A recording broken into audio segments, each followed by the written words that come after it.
Today I'm going to do a quick analysis on A O Smith Corporation. The stock symbol is AOS. And A O Smith, they have about 50% market share of water heaters. That's what they're famous for, the water heaters.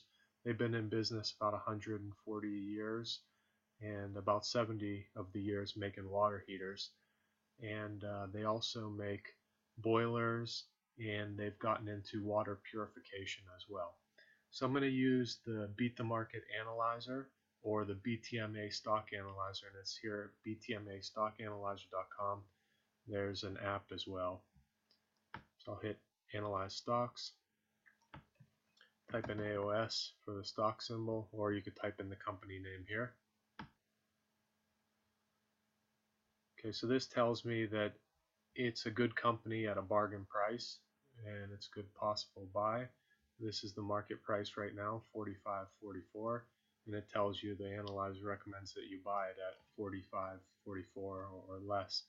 So we're going to go here to summary.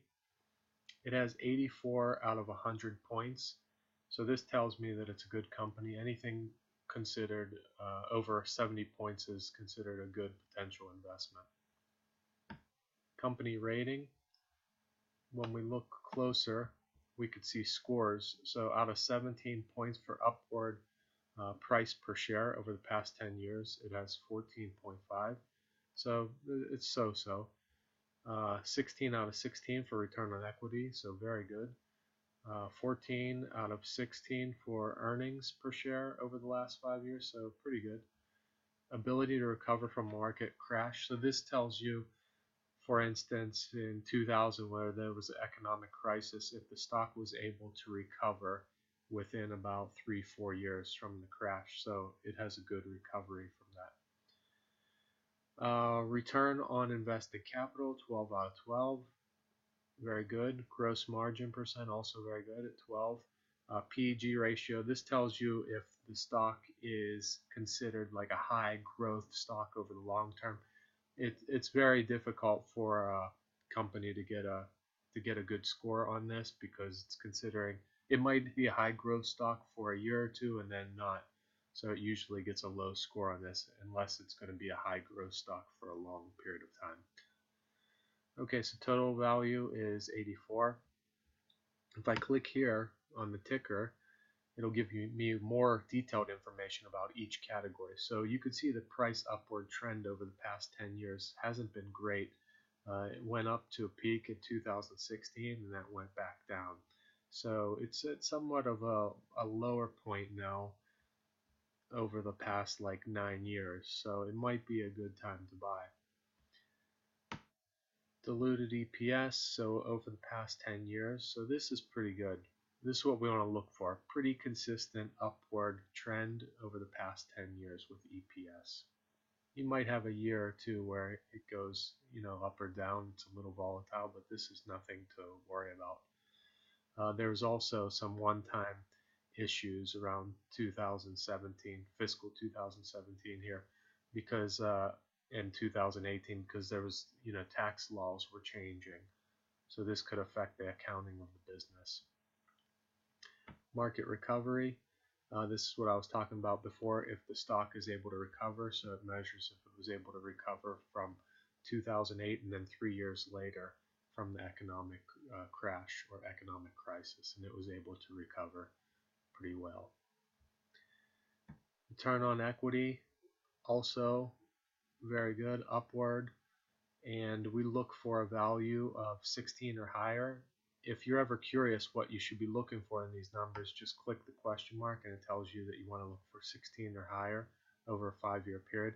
So we can see that over the 5-year period, the average was 20, and all of the years it's been over 16 except for 2014, and that was at the beginning of this 5-year period. So that's not as bad. If it went the other way, where it started high and then went down under 16 towards the end and it was on a downward trend, then we could be a little more cautious about this stock. But everything looks good here and it's going upward.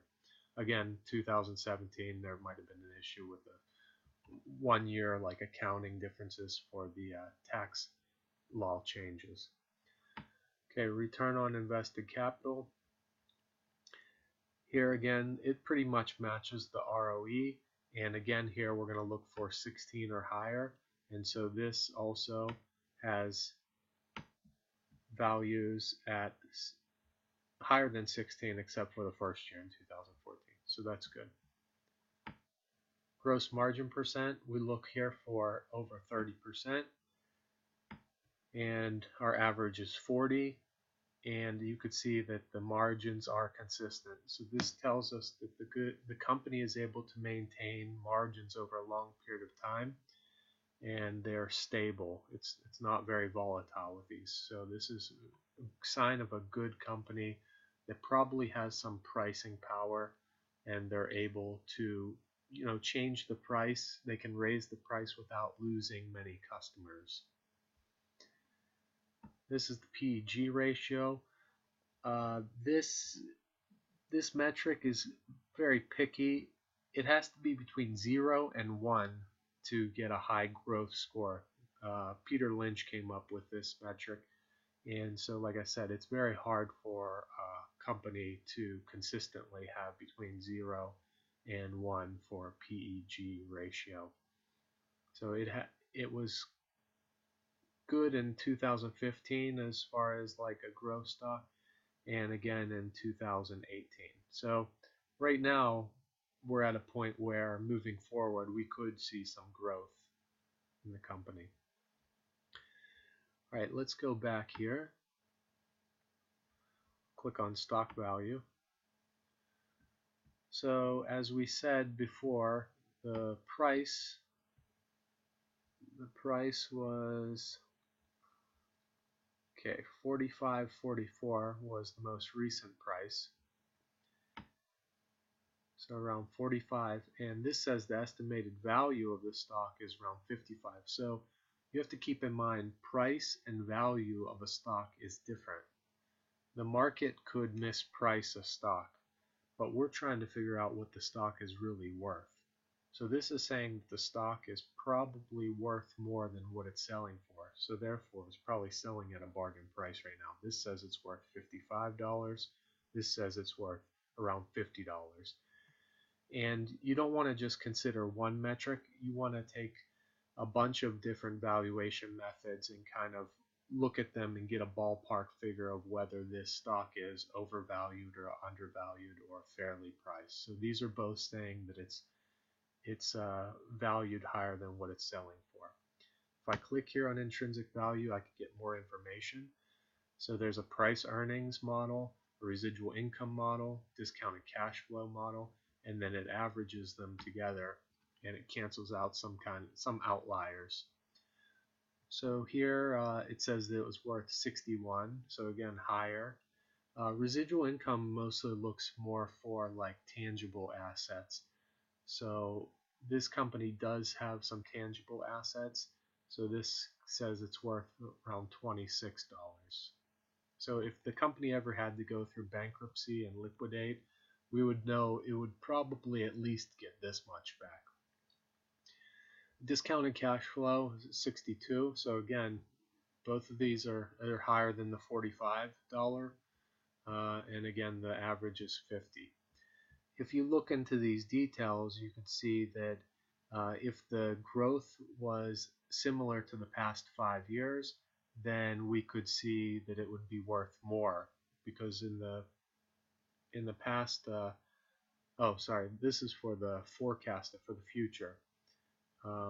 So the analysts were predicting that maybe this stock would grow more, so then it'd be worth $70. If it's at a 10% growth rate, if we could expect the stock to grow at 10%, then we could expect it to be priced or valued at around $66. If we would expect only a 3% growth rate, then $47. So you can kind of figure if you think this stock is going to go up, if it's going to grow a lot, or maybe you think it's not going to grow at all. Here, 0% growth rate. It's still valued at around $41. So right now the stock's at $45. Okay. Residual income, discounted cash flow, you can go through those. Okay, get an idea. We'll go back here.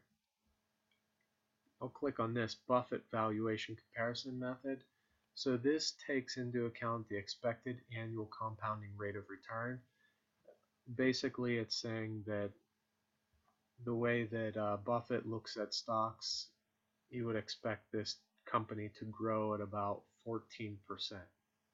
If we click on this, and this is a good method, he takes this number and he can compare many different stocks according to just their expected annual compounding rate of return and see which one's going to return more, and then that helps him to pick what stock he wants to invest in. This says that if we have 0% forecasted earnings growth, the stock is still worth around $41.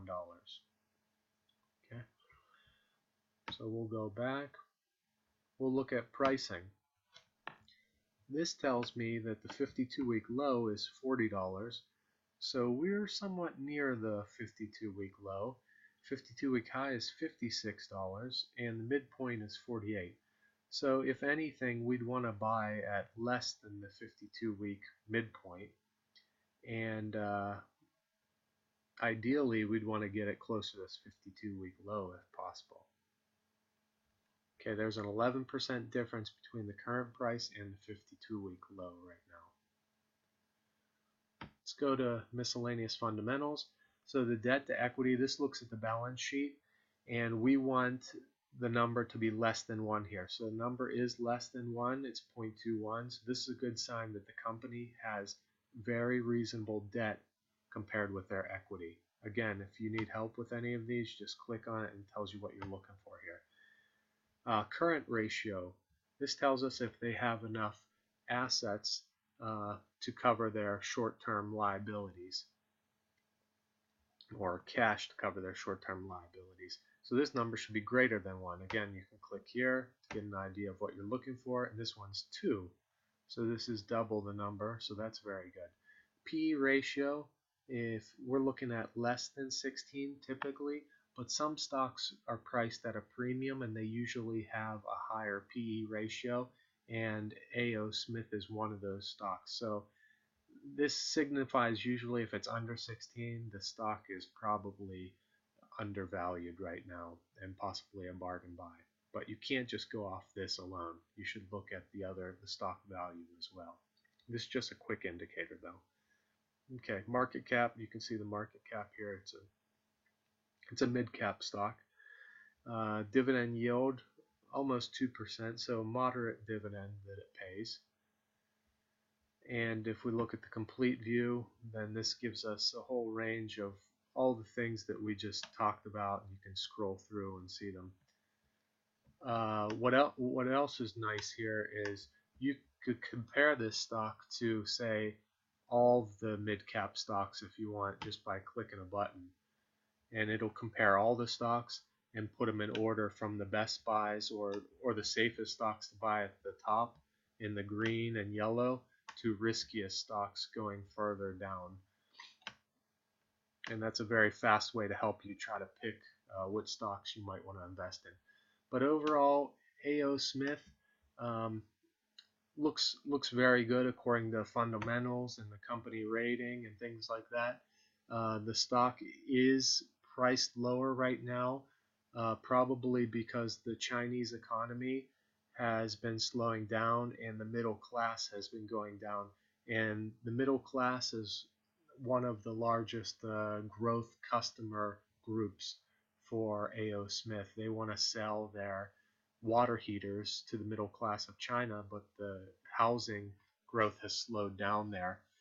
On the other hand, the middle class right now is about 300 million, and it's supposed to double to almost 700 million in the next couple years. So those people are all going to need apartments. They're going to be living urban lifestyle living, and they're going to need water heaters, boilers, water purification. They'll need filters. So all these things that this company sells. And tariffs also hurt this company because they get a lot of their steel from China. So that's another thing that has been driving the price down.